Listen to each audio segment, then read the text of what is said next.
Bonjour, bonjour. Bonjour, Johnny. Donc, je vous mets en contexte. J'ai 24 ans. Oui.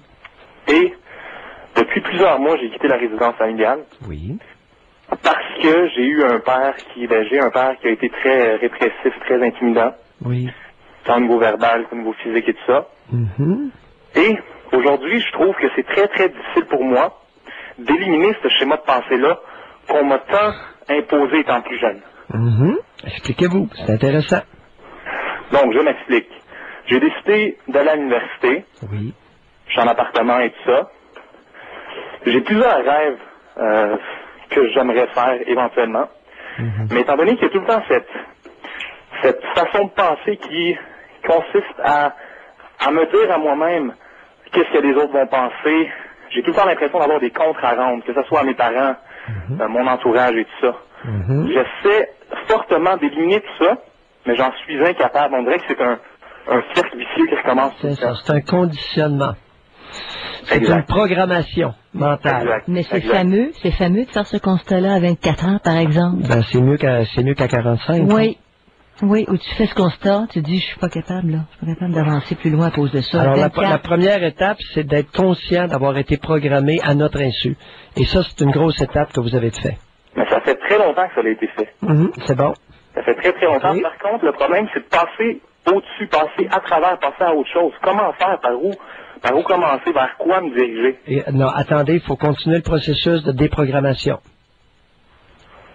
Une fois qu'on sait qu'on a été programmé à notre insu de façon fallacieuse, là, il ne faut pas déprogrammer. Autrement dit, il faut revenir en arrière. Tu remontes, là. C'est ça, la grande remontée à l'enfance, Pierre, c'est ça? Oui. Alors, Johnny, en quoi la répression de votre père affecte, modifie, détermine votre quotidien actuellement? En quoi ça modifie, ça affecte? Je vous dirais que, étant donné, regardez, j'ai des parents libanais. OK? Donc, on est, moi et mes sœurs, on est la première génération à naître au Québec. Mhm. Donc, on a été exposé à un monde totalement différent de ce que eux ont vécu. OK? Et c'est tout le temps, parce que je connais les deux côtés de la médaille. J'ai vécu ici, mes amis, c'est des gens d'ici. Johnny, ça ne répond pas à mes questions du tout. Ce que vous venez de dire est très intéressant, mais non pertinent. OK?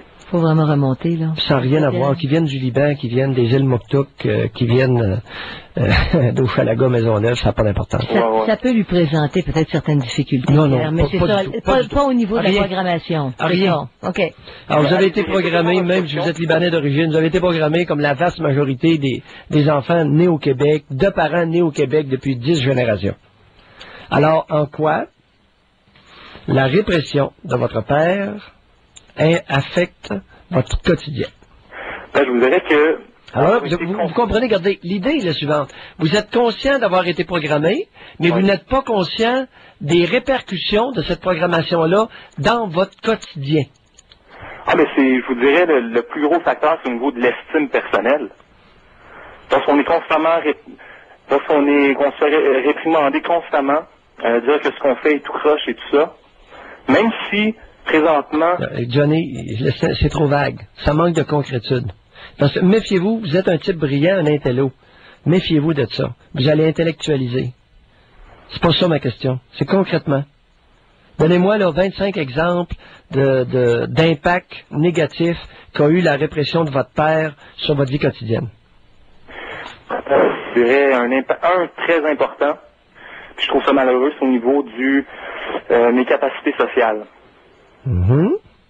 Ça m'affecte beaucoup. C'est-à-dire concrètement, Concrètement, j'ai tendance à éloigner à tous les fois que je risque de m'approfondir dans une relation, que ce soit au niveau amitié, au niveau... Finissez votre phrase. Tendance à éloigner. À éloigner les gens de moi. J'ai tendance à prendre beaucoup de distance face aux gens. OK. À me limiter à une certaine... Il y a un point auquel je dépasserai pas. Expliquez-vous. Exemple, je commence un emploi, je me fais un réseau d'amis et tout ça, mais ça va se limiter à des amis que je vais avoir à l'emploi. Je n'irai pas plus loin, je sortirai pas avec ces gens-là, je n'apprendrai pas à les connaître. Et quel est le lien avec votre père répressif? Avec Parce le que genre? c'est la relation que j'ai eue avec lui toute ma vie. Pardon? C'est la relation que j'ai entretenue avec cette personne-là toute ma vie. OK. Il n'y a aucun lien affectif autre que c'est la personne qui a mis de la nourriture sur la table, c'est la personne qui... c'est l'endroit où je pouvais coucher, c'est la personne qui payait pour mes frais et tout ça. Mais à part de ça, c'est vide. Comme... Vous comprenez l'exercice à faire? C'est de faire le lien entre la répression de votre père et votre quotidien. Et je suis sûr, si vous êtes sur la bonne piste, là, vous allez en sortir à tout bout de champ des exemples comme ça. Et c'est ça qu'il faut tranquillement, dans les prochains mois, les quelques prochaines années, décortiquer. En quoi l'éducation répressive reçue de votre père vous affecte au quotidien? Quelles sont les conséquences? À tantôt, là, les tartes des écoles, là, qui donnaient des conséquences aux enfants, vous êtes dans le champ, les niaiseuses. Alors là, c'est un bel exemple, Johnny. Vous avez été réprimé par votre père et ça a des conséquences dans votre quotidien. Pas des punitions, des conséquences. Ouais. Comprenez-vous? Les tartes dans les écoles, ils confondent conséquences avec punition. Hey, c'est avancé notre système, hein? On a un gros système au Québec. Bon, puis après ça, Pierre, ça se peut que Johnny, à chaque fois qu'il va tomber sur une conséquence puis qu'il refait le lien, il soit en état de révolte, il va avoir plein d'émotions qui vont sortir, ça se peut tout ça. Accompagnant cette prise de conscience-là, il va y avoir des émotions qu'on laisse monter à la surface. Et le fait de devenir conscient de tout ça, ben, à ce moment-là, ça cesse de se répéter. Juste, si je pourrais simplement ajouter un petit point. Je considère que, justement, l'aspect familial et tout ça, c'est très important.